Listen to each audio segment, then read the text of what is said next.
Olá pessoal, sejam muito bem-vindos.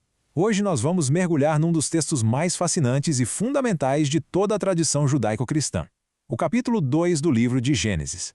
Agora, é importante alinhar as nossas expectativas desde o início. Esta não será uma leitura devocional ou um sermão. O nosso objetivo aqui é estritamente acadêmico. Nós vamos fazer uma análise textual aprofundada. Sabe, olhando para o hebraico original, investigando as estruturas da narrativa, o contexto teológico, enfim, vamos dissecar esse capítulo para entender a sua riqueza. Vamos começar. Para a gente organizar o nosso pensamento, dividir a nossa análise em 6 partes, 6 grandes blocos. Primeiro, vamos falar sobre o repouso sagrado, a ideia do sábado que nasce ali no finalzinho da criação.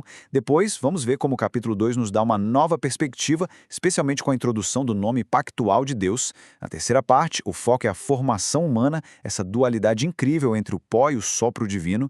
Em seguida, a gente entra no Jardim do Éden. Qual era o propósito, a provisão e a provação que existiam ali? O quinto ponto é um dos mais bonitos, a criação da companheira idônea para resolver a solidão do homem. E por fim, vamos fechar analisando como o texto estabelece o fundamento divino para o matrimônio e descreve a inocência original. Esse vai ser o nosso caminho. Bom, antes de a gente avançar, tem uma questão que precisa ser resolvida. É uma pergunta clássica. Gênesis 2 contradiz Gênesis 1? A resposta curta e acadêmica é não. O que nós temos aqui são duas narrativas complementares, cada uma com um propósito diferente. Pensem assim. Gênesis 1 é como uma foto tirada com uma lente grande angular. O foco é cósmico, panorâmico, universal. O nome usado para Deus é Elohim, que enfatiza o seu poder como Criador soberano. A ordem é cronológica, mostrando a criação do universo. Já Gênesis 2 é como se o fotógrafo trocasse a lente por uma lente de zoom, focando num ponto específico, a humanidade. O foco aqui é antropocêntrico, ou seja, centrado no ser humano, e muito mais relacional, íntimo. E a prova disso é a mudança no nome de Deus. Agora é YHW Elohim, o Senhor Deus. Isso sinaliza uma mudança do Criador distante para o Deus que se relaciona pessoalmente. Em Gênesis 1 a gente vê o que foi criado. Em Gênesis 2 a gente entende como e por que o ser humano foi criado. Então vamos para a nossa primeira sessão. Os 3 primeiros versículos de Gênesis 2, na verdade, funcionam como a grande conclusão do capítulo 1. É o clímax da semana da criação. E é aqui que a gente encontra a instituição de um conceito que vai ser absolutamente central para toda a teologia bíblica, a ideia do descanso divino. O primeiro versículo é uma declaração de finalidade. É um carimbo de obra concluída. A criação está completa, perfeita, acabada. A expressão todo o seu exército, no hebraico, se refere à totalidade organizada dos corpos celestes e dos seres terrestres, todos funcionando em perfeita harmonia. A mensagem é clara, nada precisava ser adicionado, nada precisava ser consertado, como o próprio texto disse em Gênesis 1:31, tudo era muito bom. Essa ideia de completude é o pano de fundo que a gente precisa ter para entender o que significa o descanso de Deus. E aqui a gente precisa ter muito cuidado. Uma leitura superficial, às vezes até cética, pode levar à pergunta: ué, mas Deus se cansa? A resposta está no hebraico original. O verbo usado aqui é a raiz da palavra que nós conhecemos como Shabat, o sábado. E o significado principal dessa raiz não é repousar por exaustão, mas sim cessar, parar uma atividade, terminar. Deus não parou de criar porque estava cansado. Ele parou porque a obra estava perfeita e completa. Portanto, o descanso de Deus aqui não é um sinal de fraqueza, de jeito nenhum. É uma declaração de satisfação, um ato de celebração pela finalização da sua obra-prima. E esse ato de cessar a criação dá ao 7º dia um status único. O texto diz que Deus faz 2 coisas. Ele abençoa e ele santifica esse dia. O que isso significa? Abençoar nesse contexto é destinar algo para o bem, para ser um canal de favor e vida. E santificar significa separar, tornar sagrado, ou seja, o 7º dia é separado dos outros 6. Ele ganha um propósito especial, ser um memorial eterno da criação perfeita e concluída. É aqui que nasce o fundamento teológico para a guarda do sábado que a gente vai ver mais tarde na lei de Moisés. É um convite para que a humanidade imite esse padrão divino, 6 dias de trabalho e 1 dia de cessação, para celebrar a obra e desfrutar da comunhão com o Criador. Então, para a gente resumir essa primeira sessão, o que a gente viu? Primeiro, que a criação é declarada finalizada com perfeição absoluta. Segundo, que o descanso de Deus não tem nada a ver com cansaço. É um ato de cessação que celebra essa obra completa. Terceiro, ao abençoar e santificar o 7º dia, Deus estabelece um ritmo para a vida, um padrão de trabalho e repouso. E por fim, é aqui, na conclusão da criação, que o conceito de sábado, o Shabat, tem a sua origem. Ele é o grande final, a celebração da obra criativa. Muito bem, vamos agora para a nossa segunda sessão. A partir do versículo 4, a gente percebe que a narrativa muda de tom. A câmera muda de ângulo. O foco se torna muito mais íntimo. E somos apresentados a um novo nome para Deus, que é, na verdade, a chave para entender todo o resto do capítulo. O texto começa com uma expressão hebraica, toledot, que significa algo como «estas são as gerações» ou «estas são as origens», sinalizando que uma nova parte da história está começando. E o ponto mais importante aqui é a mudança no nome de Deus. Em Gênesis 1, o nome utilizado era Elohim, um termo mais genérico que enfatiza o poder, a majestade de Deus como o Criador soberano. Mas aqui, no versículo 4, o texto introduz pela primeira vez o tetragrama sagrado, YHWH, que as nossas Bíblias traduzem como Senhor com letras maiúsculas. YHWH não é um título, é o nome pessoal de Deus, o nome da aliança. É o nome que revela um Deus que entra em relacionamento com seu povo. E o que o autor faz é genial. Ele combina os dois nomes, YHWH, Elohim, Senhor Deus.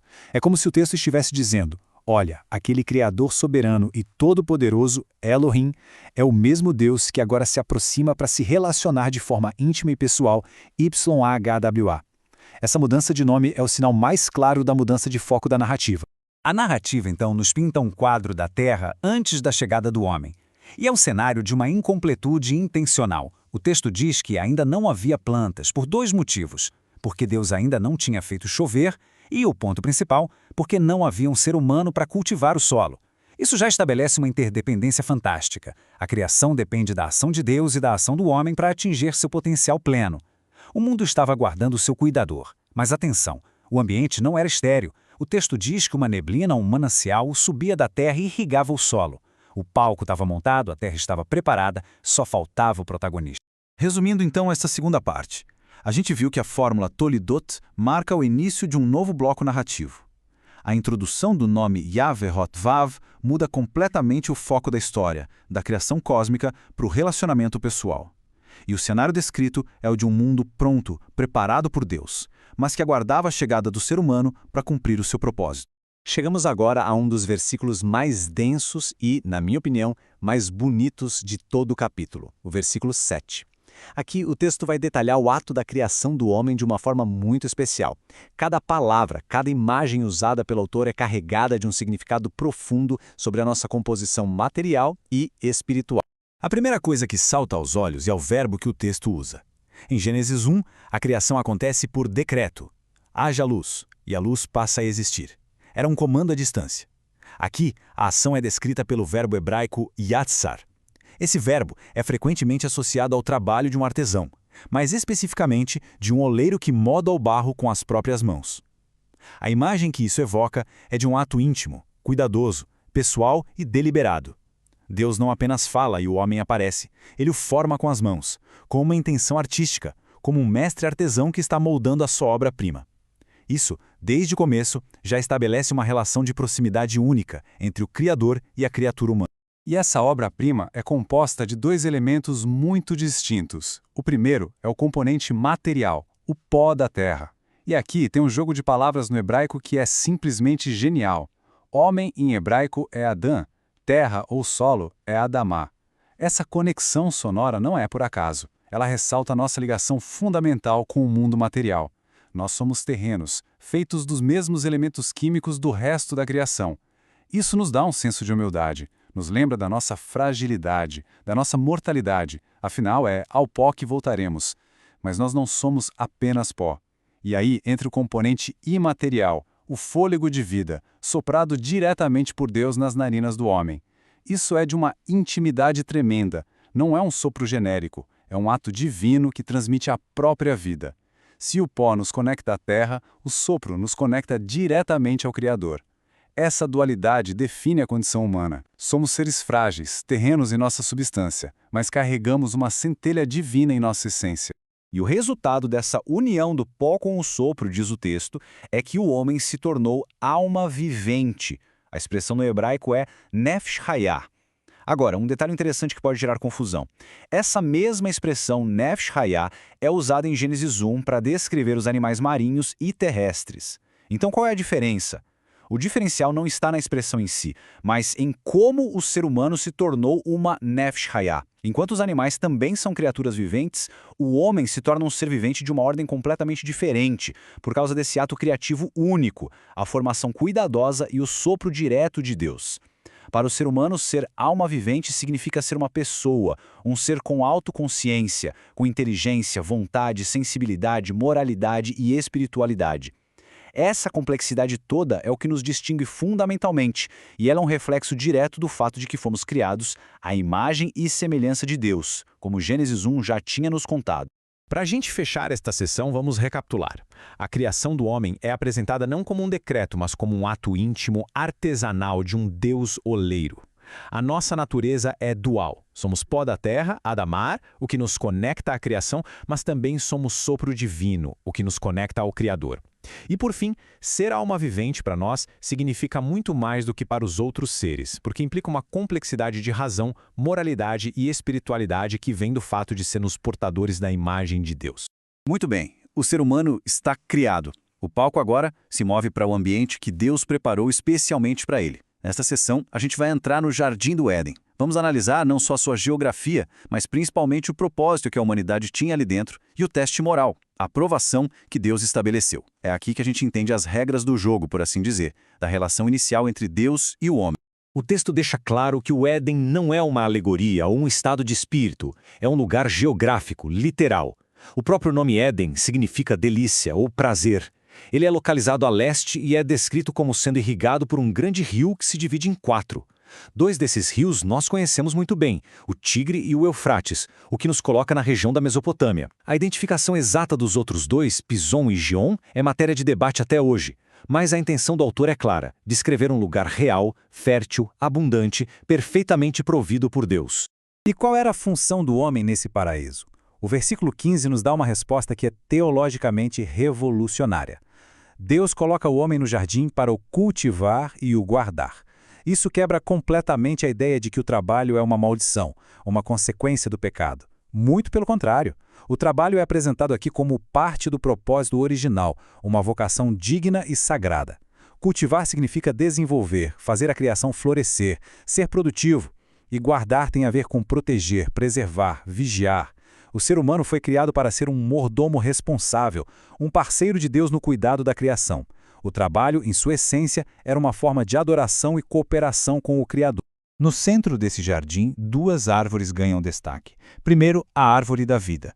O acesso a ela era permitido e ela funcionava como um meio de sustentar a vida física para sempre. Ela era um símbolo constante da dependência humana da vida que vem de Deus. Ao lado dela, a árvore do conhecimento do bem e do mal. A função dessa árvore era completamente diferente. Ela era o ponto focal de um teste de obediência. O conhecimento do bem e do mal aqui não é sobre ter discernimento moral, mas sobre a arrogância de querer decidir por si mesmo o que é bem e mal, de querer ser moralmente autônomo, independente de Deus. Comer daquela árvore era, na prática, uma tentativa de usurpar o lugar de Deus como o definidor da realidade. E aí nós temos o primeiro mandamento dado à humanidade. E a forma como ele é apresentado é muito reveladora. Deus não começa com a proibição, ele começa com a provisão, com a liberdade. De toda a árvore do jardim você pode comer livremente. A generosidade de Deus é o ponto de partida. Só depois vem a única e clara restrição. A obediência, portanto, não era para ser um fardo pesado, mas um simples teste de confiança. A grande questão era, o ser humano vai confiar na bondade e na palavra do seu Criador ou vai querer definir seus próprios termos para a vida? A relação toda era baseada na fé. A advertência é muito séria. No dia em que dela comeres, certamente morrerás. Isso sempre levanta a questão, mas Adão e Eva comeram e não morreram fisicamente naquele dia. Adão viveu mais de 900 anos. A chave aqui é entender a natureza da morte que está sendo descrita. Os comentaristas explicam que a consequência não era apenas a morte física, mas um processo que se inicia com a morte espiritual. No exato momento da desobediência, a morte mais trágica aconteceu, a separação da comunhão íntima com Deus. A vergonha, o medo, o fato deles se esconderem de Deus no capítulo 3, tudo isso é sintoma dessa morte espiritual imediata. Essa separação, por sua vez, introduziu o processo da morte física no mundo e, em última instância, a possibilidade da morte eterna, a separação final e permanente de Deus. Resumindo essa quarta sessão, vimos que o Éden era um lugar real, perfeito, um presente de Deus. O trabalho não era uma maldição, mas uma vocação sagrada. A aprovação da árvore não era arbitrária, mas um teste fundamental de confiança na palavra de Deus. E, finalmente, a consequência da desobediência, a morte, precisa ser entendida em suas múltiplas dimensões, começando pela mais imediata e devastadora, a morte espiritual, a quebra do relacionamento com o Criador. Agora a gente entra na quinta sessão, que trata da criação da mulher.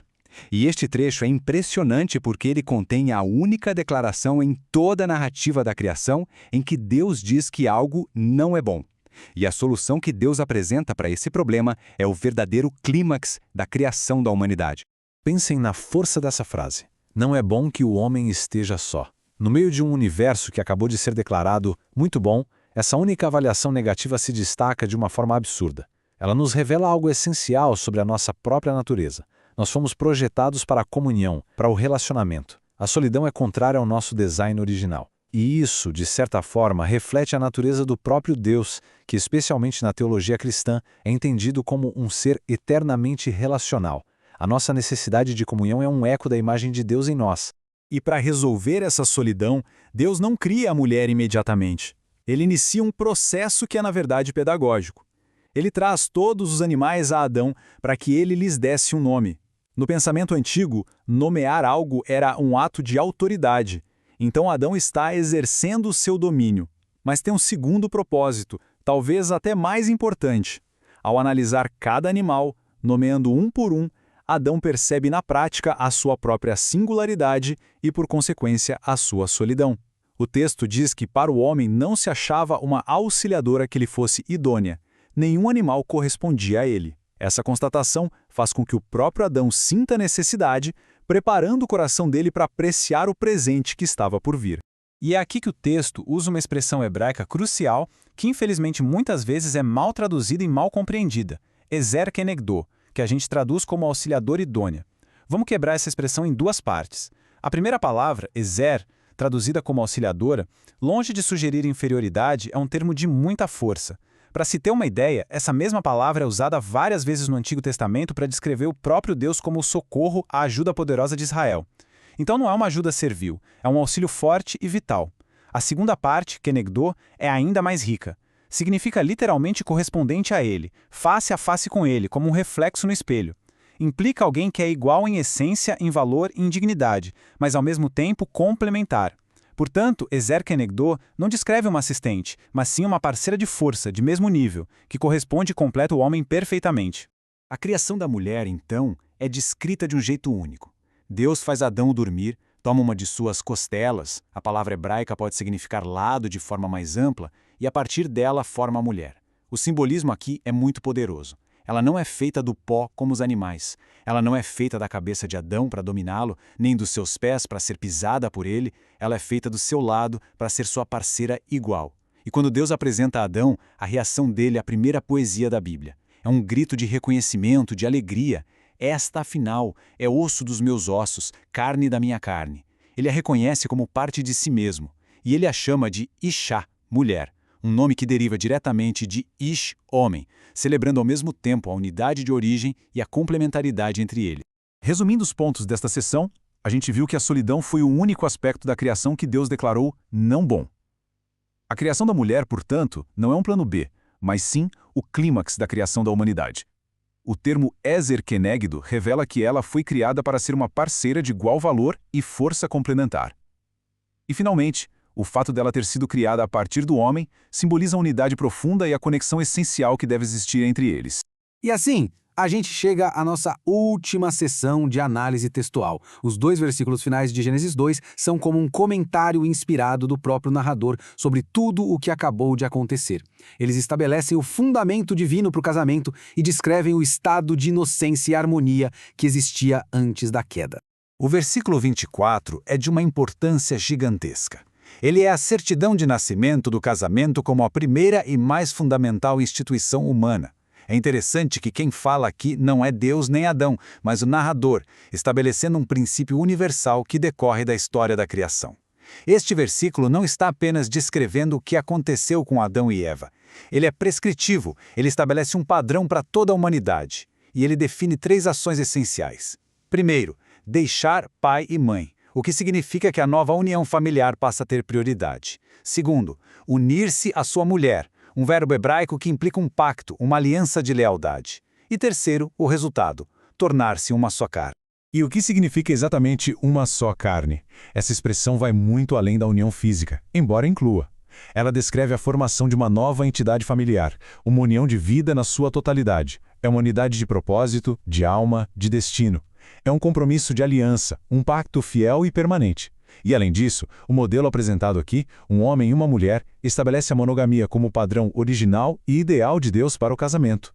A união de uma só carne é por natureza exclusiva e total, e a base teológica para a santidade e para a permanência do matrimônio em toda a Bíblia.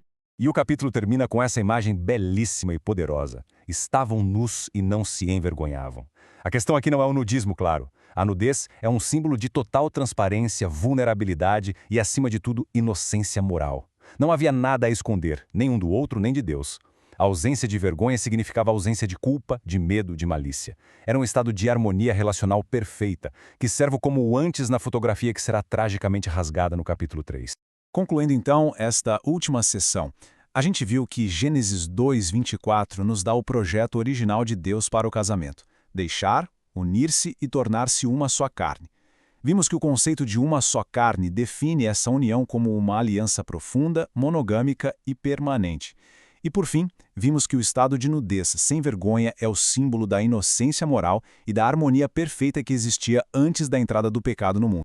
Bom, pessoal, com isso a gente chega ao final da nossa análise detalhada de Gênesis capítulo 2. Vamos agora só amarrar as pontas, recapitular os pontos principais e deixar algumas reflexões para o final. O que nós vimos de mais importante hoje? Primeiro, que Gênesis 1 e 2 não se contradizem, mas se complementam. Vimos que o Shabat de Deus não é sobre cansaço, mas sobre a celebração da obra perfeita. Entendemos como a introdução do nome YHW muda o foco da narrativa para o relacionamento. Analisamos a nossa natureza dual, de pó e de sopro, redefinimos o trabalho como uma vocação sagrada e, por fim, exploramos o fundamento divino para o casamento como uma parceria de uma só carne. Esses são os grandes pilares conceituais que este capítulo nos oferece. E para quem gostou do tema e quer se aprofundar, existem vários caminhos fascinantes. Um deles é fazer uma análise comparativa de Gênesis com outros mitos de criação da mesma época, como o Enuma Elish da Babilônia, para perceber como a visão bíblica era única. Outro caminho é estudar a teologia bíblica do trabalho, vendo como esse conceito se desenvolve antes e depois da queda. Um estudo aprofundado sobre a doutrina da imagem de Deus, a Imago Dei, é fundamental. E, finalmente, rastrear como o conceito de aliança, que aparece aqui de forma inicial, se torna o fio condutor de toda a narrativa bíblica, é um estudo para a vida toda. E para a gente terminar, eu gostaria de deixar uma pergunta para reflexão. Gênesis 2 não é só um relato sobre um passado distante. É um texto que pinta um quadro de um ideal de harmonia perfeita, entre Deus e a humanidade, entre o homem e a mulher, e entre a humanidade e a natureza. É um mundo onde o trabalho tinha propósito, o relacionamento era transparente e a comunhão com o divino era direta. A pergunta que fica para a gente é, de que maneira esse ideal primordial, essa busca por um trabalho com significado, por uma conexão autêntica com as pessoas, por um relacionamento com o transcendente, por uma harmonia com a natureza, de que maneira tudo isso ainda ecoa dentro de nós hoje? Que elementos dessa perfeição original ainda moldam as nossas aspirações mais profundas e também os nossos dilemas mais dolorosos no mundo fraturado em que a gente vive? Talvez a resposta a essa pergunta nos ajude a entender não apenas de onde nós viemos, mas também para onde, no fundo da alma, nós todos desejamos retornar. Muito obrigado pela atenção de todos.